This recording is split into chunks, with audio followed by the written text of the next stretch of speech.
Umikot na ako ng buong Pilipinas. Inikot ko.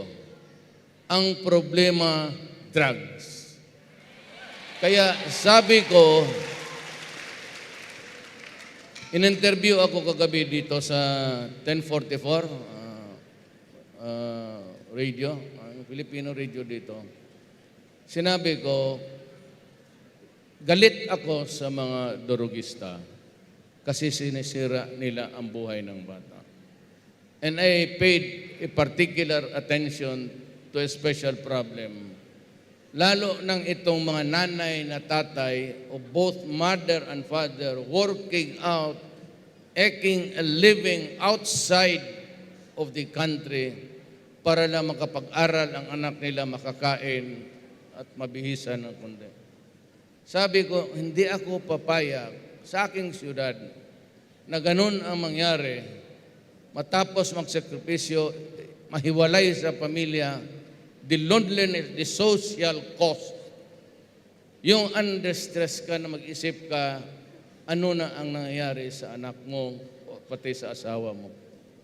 Kaya ako dyan medyo, I'm brutal, I'm cruel.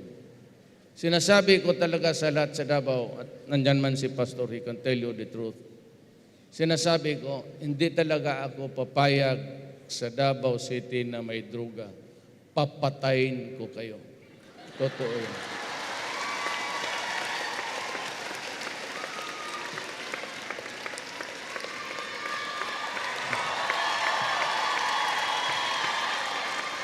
At pag hindi kayo maghinto, magsigaw dyan, isasali ko kayo.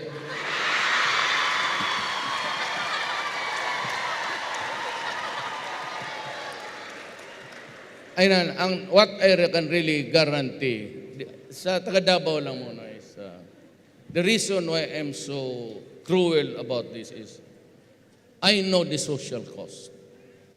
Yung mag-alis tayo, magtrabaho, maski na sabihin mo hindi ka umalis. You know, because if you lose a child to drugs, sa shabu, or cocaine, or whatever, you have lost the child forever. Kasi by constant use, ang brain niyan is liliit. Pag nag-shrink niyan, vital issues are already compromised.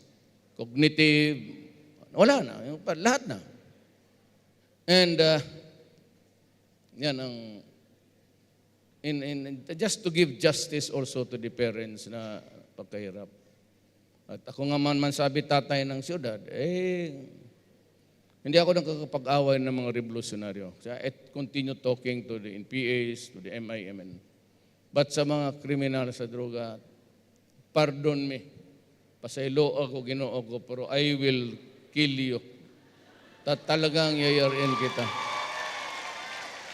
And I've done it before, and I will do it again and again hanggang sa last day ng pagka-mayor ko.